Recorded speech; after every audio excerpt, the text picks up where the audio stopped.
Good morning, Mr. Manager. Are we Morning. ready? We are ready. Sounds good. It's up to you. All right. We're going to talk kind of as an offshoot of the discussion we had at the BOCC meeting last week. I thought it would be good to talk about file management today and let the commissioners and the staff get a better understanding of what's out there and give you a chance to ask some questions. So with that, I'm going to let Anna Meyerhoff go ahead and lead off the discussion and bring us up to speed. Good morning, Commissioners, Chairman. I am Anna Meyerhoff, the Central Services Manager. I would like to introduce Doug King, the Records Manager, and Melissa Thompson, our Records Management and Archives Analyst. Together they have over 40 years of experience in records management, and most of that with Sedgwick County, which is very exciting, and we're very lucky to have them. But I'm actually going to turn over to Doug King. He's the subject matter expert. So, Thank you. Good morning. Good morning. I am Douglas King, Records Manager and Freedom of Information Officer, and I'm glad to get out of the basement occasionally, especially this morning. Okay, so what does records management do? Okay, records management services. We store inactive records. We train staff and our procedures so stuff gets to us in good shape.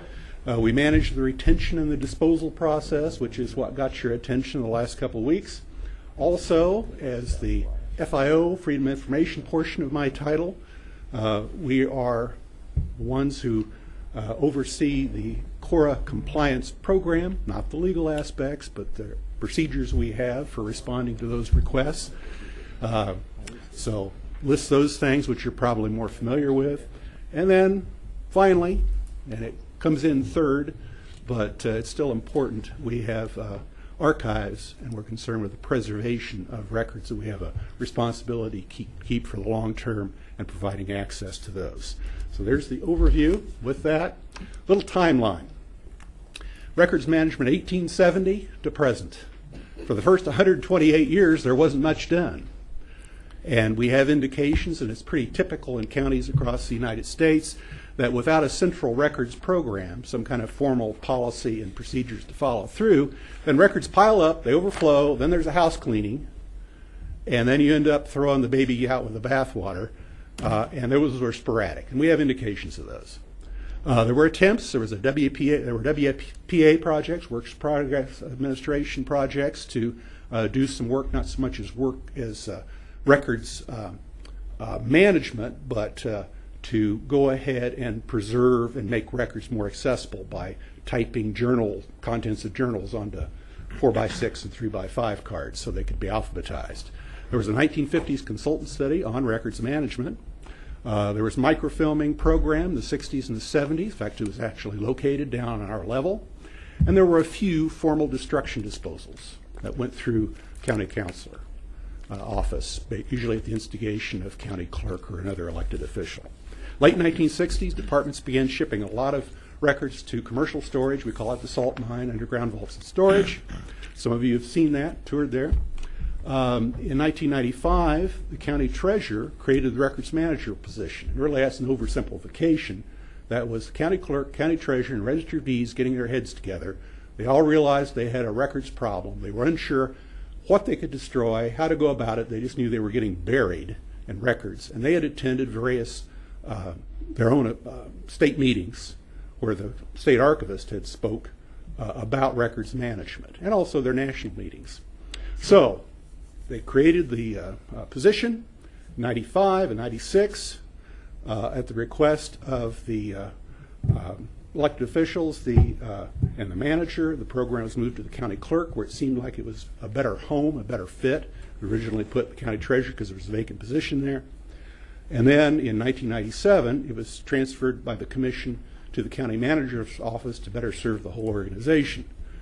Then, 1998, major development, adopted records management policy and moved it to the new division of operations, which is now Division of Information Technology Services. It's been multiple reorganizations.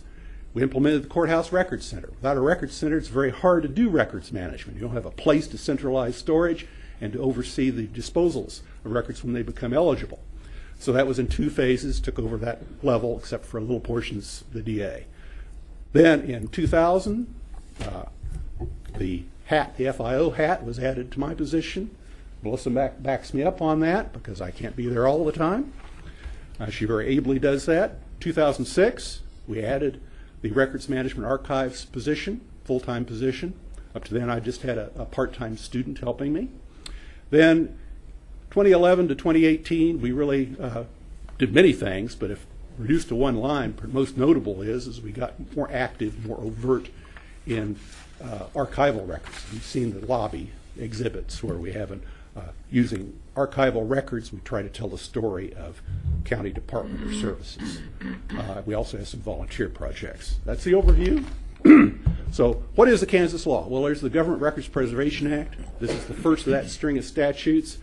And when I first hit that, and even now, I have to read through that multiple times to figure out what's going on, because it's written in that statutese lingo. So I have a translation. Here's my plain English translation, which I use in training county employees.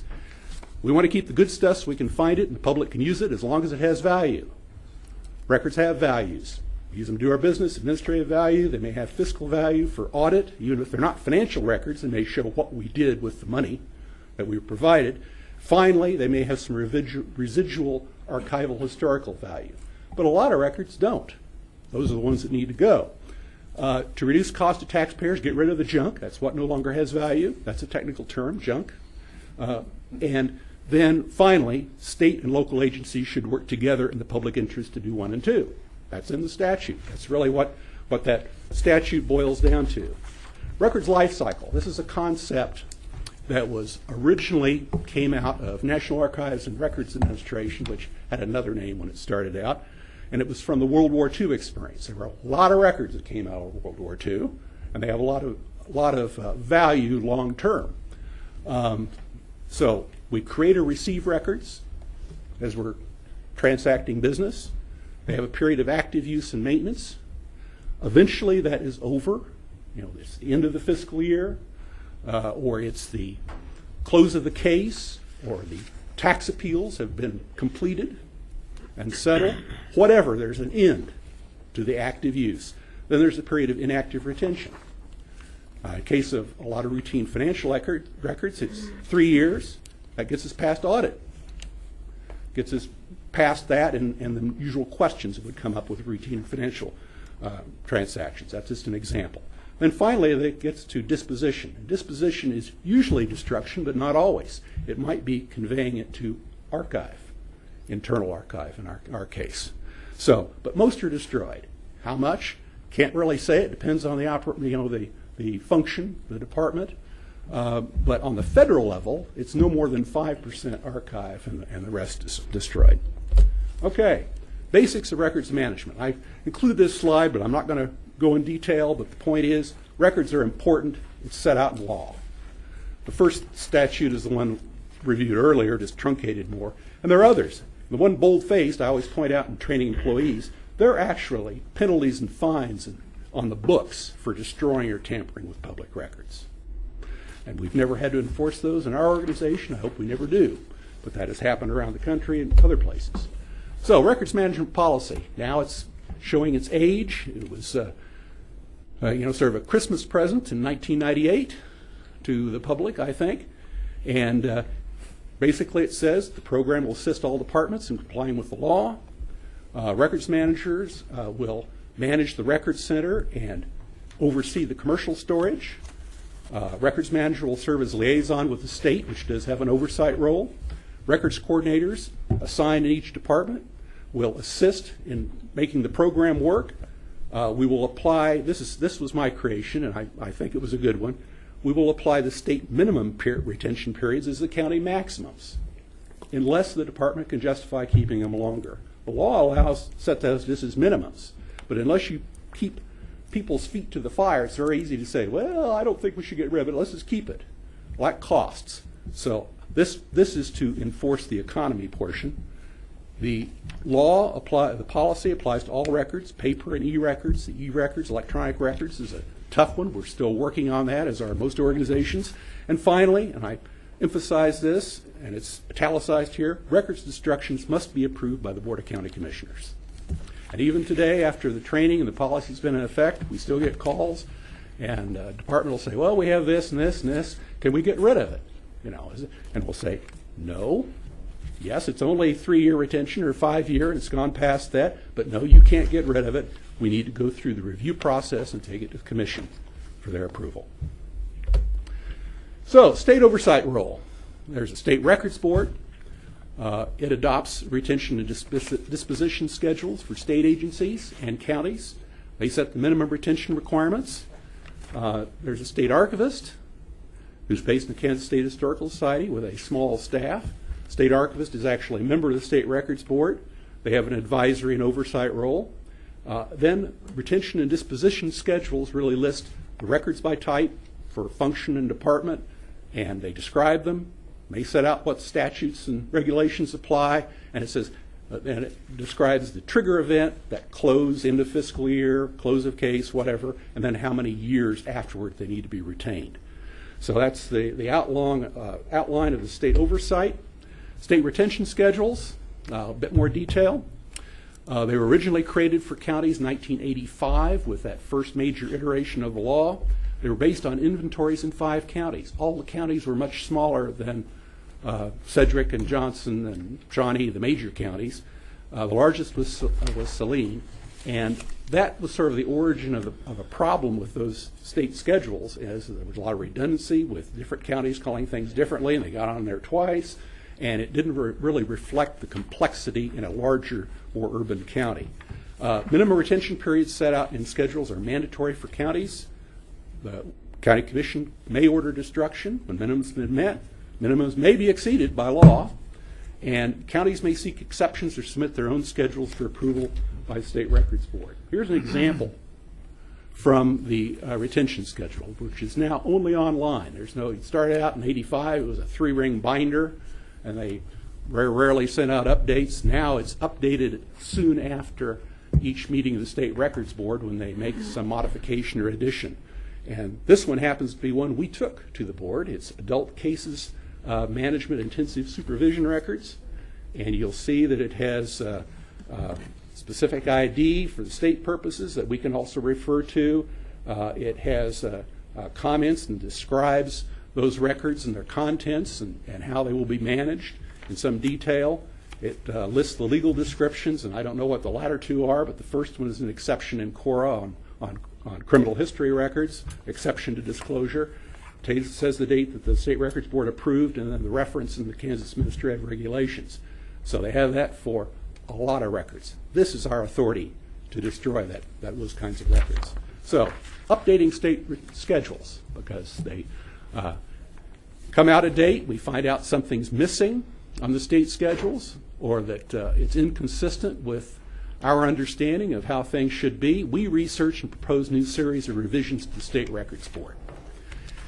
We consult statutes. We compile information from the custodial department. We survey peer counties. We gather information on similar records from other states. We assemble this information. We identify stakeholders. We cast a wide net in who those stakeholders are who might be using those records.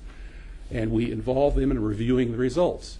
Legal counsel, both our legal counsel and the counsel for the custodial department that really has those records, are involved.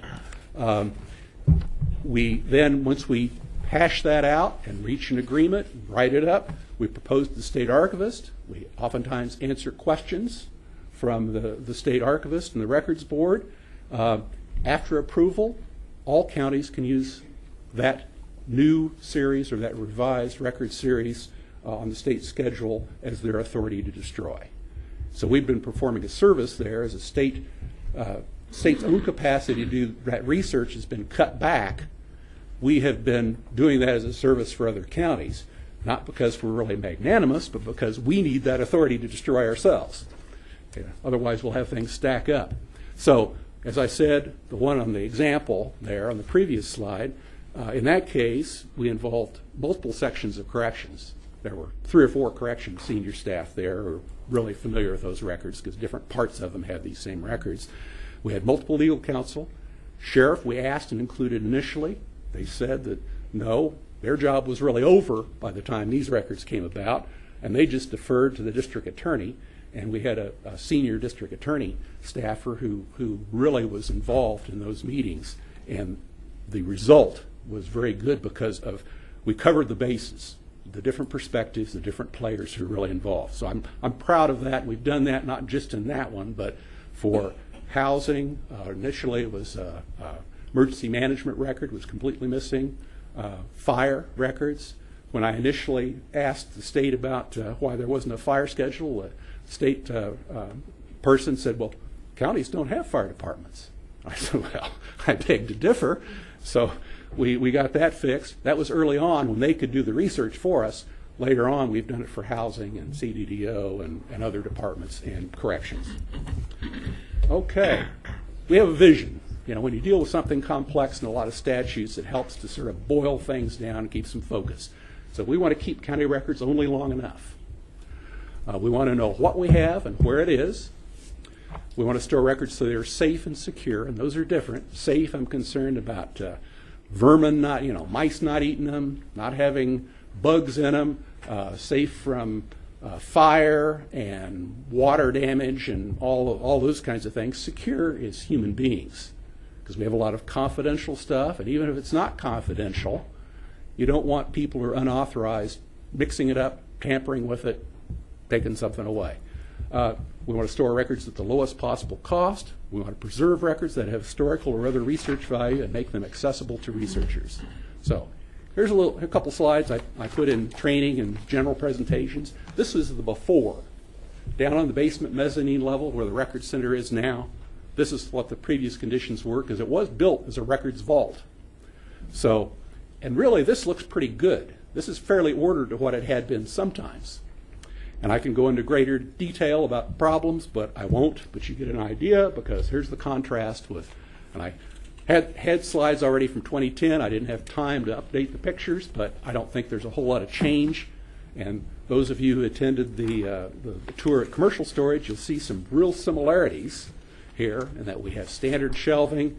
We have the boxes on the shelf. We standardize on what's a standard records file box. Everything is barcoded. Everything has an address. The row, the unit of shelving, the shelf, the position on the shelf. And so that's in the database. We can go and look it up in the database and go right to it and on the shelf and get it. So, archives collections. Just a brief word on that. We do have a small archive, relatively small archives. And for us, we're not concerned with the total community. We're concerned about the history and the development of the county government, its functions and services. That's the primary focus. We may have some general materials that help with that mission, but that's the real focus. So we started out really with help the program, because we had some grant funds going through the state to preserve some of the old assessment rolls. And the business purpose is long gone on those, but they really document the pioneers of the county, and they have some real good information back then on who owned what, and especially for agricultural, for farmsteads. We have coroner records, and there's a WAPA project associated with those. Township road books and records. Some of those are crumbling away, but they're really the legal basis for those roads that may now be in the city of Derby, or another has been incorporated into another municipality. We have the historic courthouse time capsule contents, civil defense records for several decades, and then have Melissa has put a lot of work into, as she encounters things in departments, in organizing those into a vertical file under subject matter, A to Z. We have brochures the county has issued in the past, old county telephone directories, clippings, different kinds of reference materials, and others. And those come up every now and then. There's a question of, who worked here when, who was an elected official, at what date. We had some questions recently about the origins and the decisions and the background of building this building. And we don't always find the answers in these, but it's a place to look, and oftentimes there are answers, and sometimes it triggers some other research. So there's an overview there. Then these are disposal cases approved by the Board of County Commissioners, and the most recent ones are at the bottom there. 2018 year to date, 1,963. items destroyed, and that got your attention, but that's really consistent with previous years. In fact, a little on the low side. I think what really brought it to 4 was we concentrated them on 2 meetings rather than spreading them out over more. But that's really consistent. And because of the way gathering statistics and our records management database implementation and stuff over the years, I don't have consistent data going back to day 1. But since 1997, the records I have is we've destroyed a total of almost 45,000 items. So you can see that that average is out to 2143 per year. And some of those are things we documented that may not have been records that go through here. We found out there were duplicates or there were other materials, but our process, our attitude is that we destroy everything definitively because there's oftentimes names and addresses and stuff on that. Even though it may be public, the public has not been real positive about seeing waste paper, recycled paper blowing in the wind that has any of that kind of content, even if it's not confidential. So we take that seriously. Retention scheduling for commercial record storage sites, not the courthouse record center, but only the commercial sites, because that's been a focus of some discussion. So you can see up at and this was an export out of our database so I could analyze it for our statistics that I did early in the month. That was before the approvals that you just recently made. So I show those in the top line. So there are 274 items out of both commercial storage sites that were approved with that. And then you can see what's scheduled for future years and by decade. And eventually everything that's there that's scheduled we get rid of. But even after that, you see that the permanent content there, what's set for permanent on the state retention schedules, is 12,601 items. And I say items because they're not all records boxes. They may be old journals or boxes of other sizes. But that's 83.1%. So just based on applying the retention schedules that allows us to destroy something when it's eligible to destroy is not going to get us out of commercial record storage. Do have some items that we cannot really assign to a record series on our own. It needs some sheriff input and review on that, 390, but then it adds up to the total that we had stored at commercial sites as of that date. So with that, I will turn it back to Anna Meyerhoff.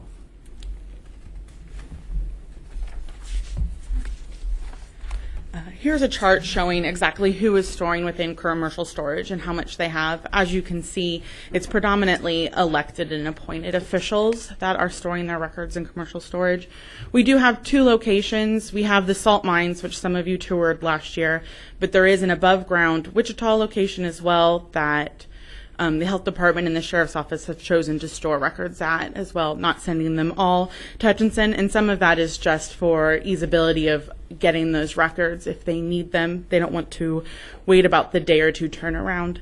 I would like to note that these records are the records that the Register of Deeds has in economy storage. There are a few different contracts with UVS.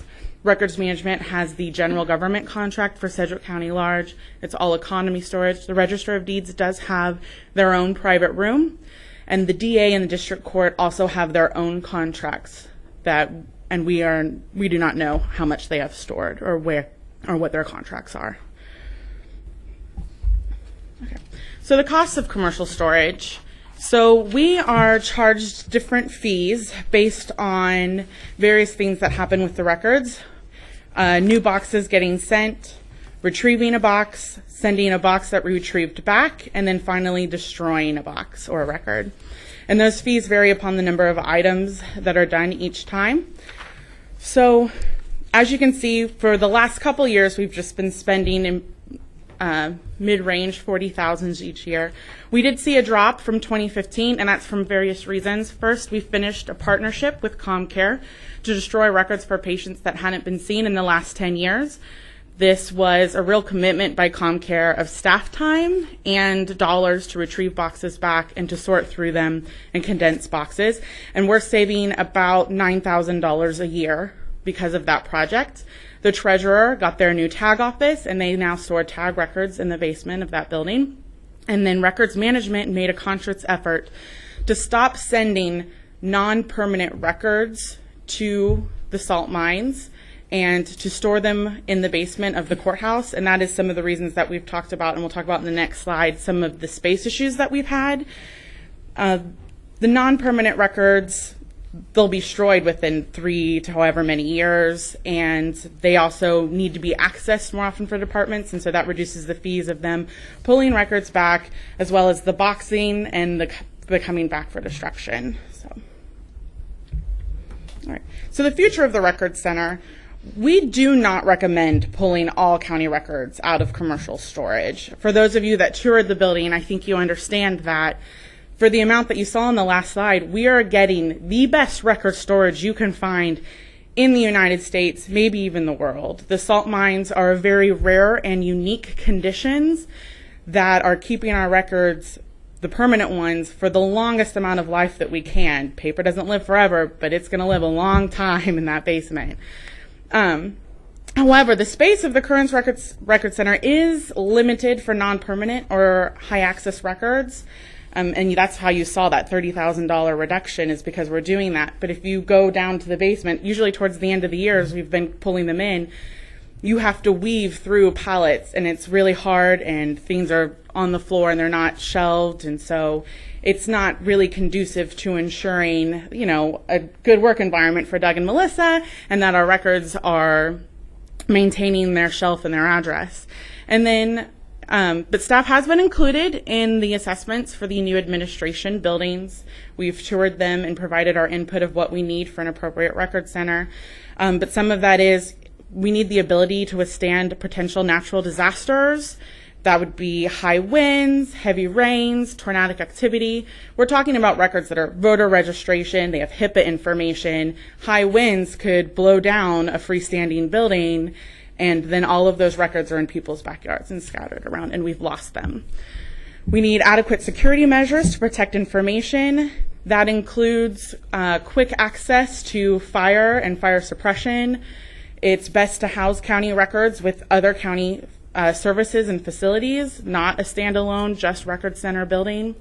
And they also need a high fence and appropriate security put in. And then temperature and humidity controls, and then a dock and freight elevator, because they're moving a lot of pallets around. So you will see some upcoming policies from records management. We will be going to the policy review committee at the end of this month, and hopefully you will see them soon. We are revising the records management policy. It hasn't been revised since it was first approved in 1998, and we have a lot of changes to make and some updates because of technology. The electronic record system validation, that will allow for the destruction of paper records if they have been scanned in, and allow the e-record to be the permanent record, and a CORA policy as well for the county, which we don't currently have, and the manager's office has asked us to create. So, all right. Any questions? Very good. Do we have any questions? Yeah, I have a question. Commissioner O'Donnell. Thank you.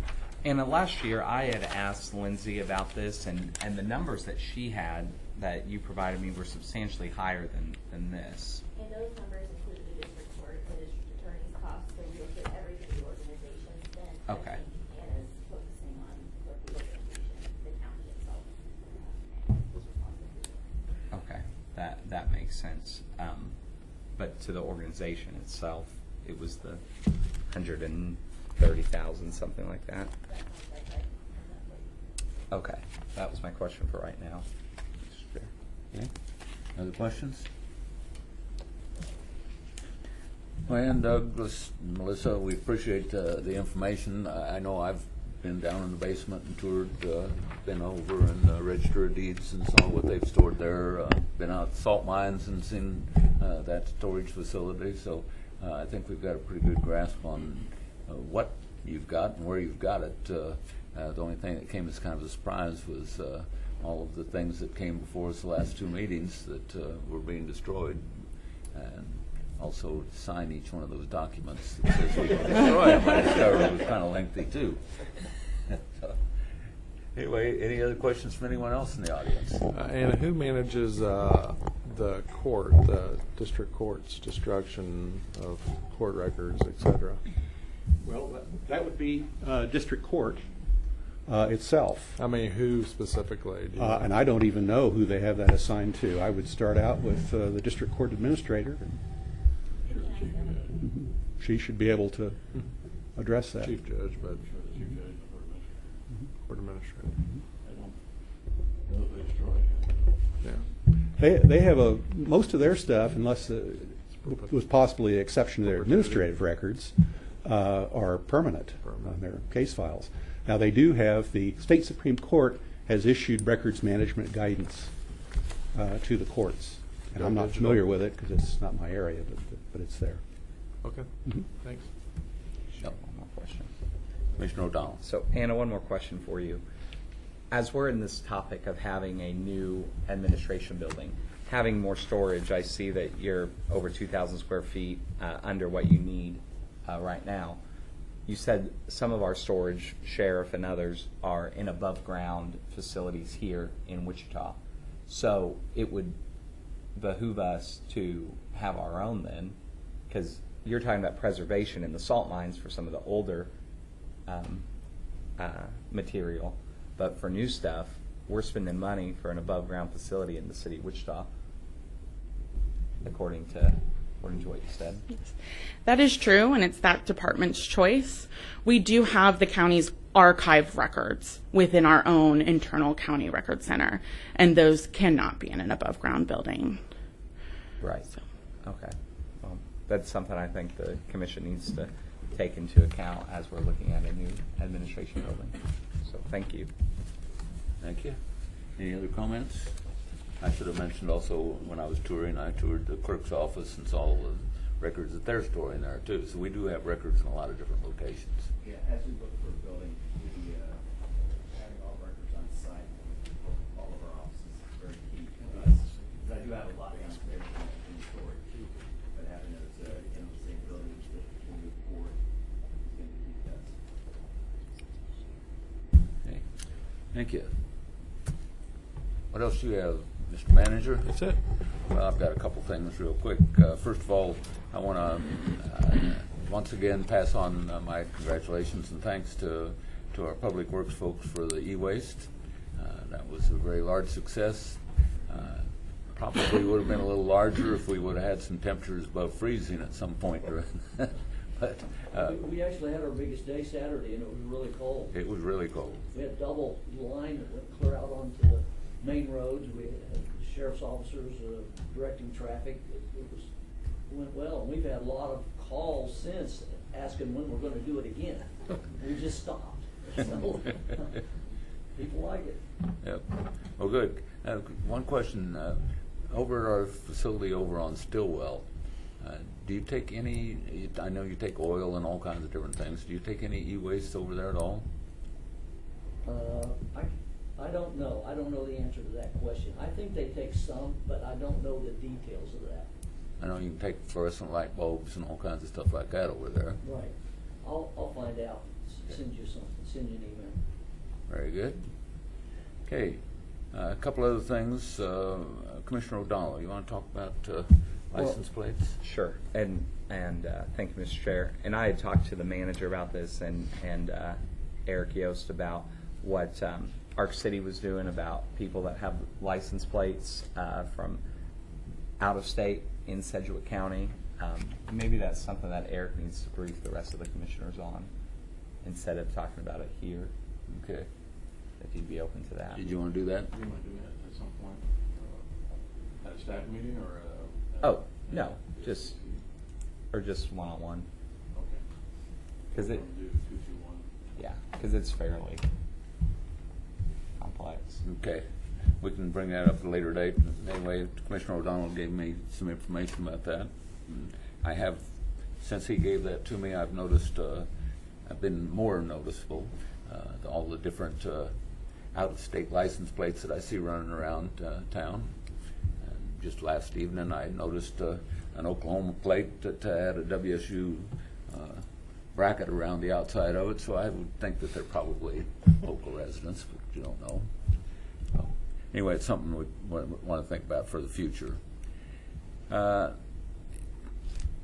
Commissioner Unruh is not here today, but one of the things that he did ask us to chat about a little bit was, I know, and the sheriff is not aware that I was going to bring this up, but I know he wants some of his facility renovated over there.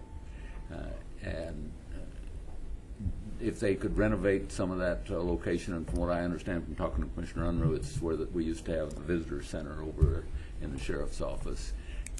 And if some of that could be renovated, is there a possibility then that we could move some of the sheriff's operations out of the building so that the DA would have a little bit more space? That may be a first step in this building process that we went in with 3 decision points last Wednesday and came out with 5, so I'm not sure if we're moving forward or not. But if we could do something to alleviate some of the crowding in the near term, maybe with our slow process of making a decision on a building, we could do something to help out some of the people that are here. So I don't know if Sheriff, if you've got any comments about what you'd like to have over in the jail complex. Well, you know, it's been sitting there empty for about 4 years now. We are attending players, whatever you guys decide.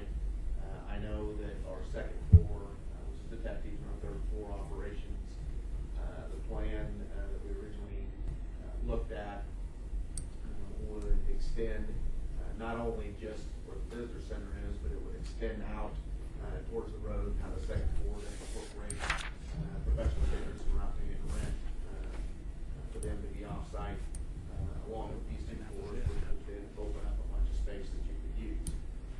If that's the route that you so choose to go, great, but if not, then just let us know where we need to be. Well, I don't think that I've been approached about Munger Building, not too interested in Munger Building. It separates us even more so again for citizens to be able to find exactly what they need within the sheriff's office. Right now, there's about 4 or 5 different locations within the building and right around this building for different services that we provide. Okay. I don't know if we could ask Tanya or someone to look into what it would cost to renovate the facility over there in the jail. We've still got a pressing concern here in the building with the DA. And if we could start freeing up some space in the near term, it might be worth taking a look at that. So if we could just, you know, instead of us having 5 options, we now have 6. Never say that we can't make a decision. Hey, anything else on that? All right. One other thing is we've got a KCCA conference coming up May 1st to the 3rd. And I know on May 2nd, and that's really the first big day of the conference. The first day is just a pre-conference. But on May 2nd, the KCCA conference actually starts at 8 o'clock in the morning.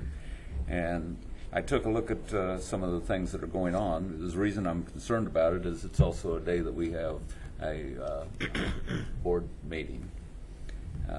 And after the initial welcomes, we have some presentations on Lincoln County versus Nylander, and I'm not sure what that is, but it's obligations of elected county officials and how things ought to work. We've got a discussion following that, if I didn't go 1 page at a time, on immigration law basics, which might be something that is of interest because certain people keep saying that we're a sanctuary county. I don't know what, if that would be something we need to attend. We've got meetings, breakout groups based on the size of the counties. We've got a breakout session on KCCA's demographics and taxation report, one on cybersecurity and counter government, Anyway, that's all the first day, and then the rest of the stuff is the second day. But the first day is the one I was concerned about, was because that's the day that we've got commission meetings. So I need to know what the desires are of the commissioners. I think we've all signed up for the KCCA conference, but I need to know, do you want to? And the prayer breakfast is that day too. And the prayer breakfast is that morning, first thing. And you're supposed to speak at that. And I'm speaking at the prayer breakfast, and I'm also giving a welcoming for KCCA. So I'll be a little bit busy that morning before the regular meeting. Historically, in the past, I think we've always canceled that week, but canceled our Yeah, so move it to the fourth Wednesday instead of the first. Well, I was just wondering if we backed up a week and had it the week before. Because we don't have one at the end of April. Next Wednesday. Either way works good for me. There's something going on that day. Yeah. Yeah, there's a That's the question. strategic advisory team meeting. Yeah, budget. We'll give you some options, Commissioner. Say that again. If we can give us some time to study it, we can give you some options. We don't have to make a decision today because it's not until May 2nd. But Right. if we're going to move it up, we'll need to make a decision sooner. If we move it back, well, it could be later. So anyway, also a reminder that we have a joint city-county meeting next Tuesday. We will not have a staff meeting next week, but we are going to have a joint meeting. Kate, is that over in the City Hall? City Hall, on the first floor, where we film other joint meetings. Okay. A reminder, it's mainly to talk about the things that we learned and so forth, and how things went for the NCAA basketball tournament that was held here. Okay. Commissioners, anything? No, sir. Okay, staff, anything? Anyone in the back for the staff? Our electeds? Anything from the electeds? Do you have anything else, Mr. Manager? That's it. I guess we're adjourned then. Thank you all. There you go, Tanya. We gave you one more project. That truly was. Remodel this day. Yeah, that was good.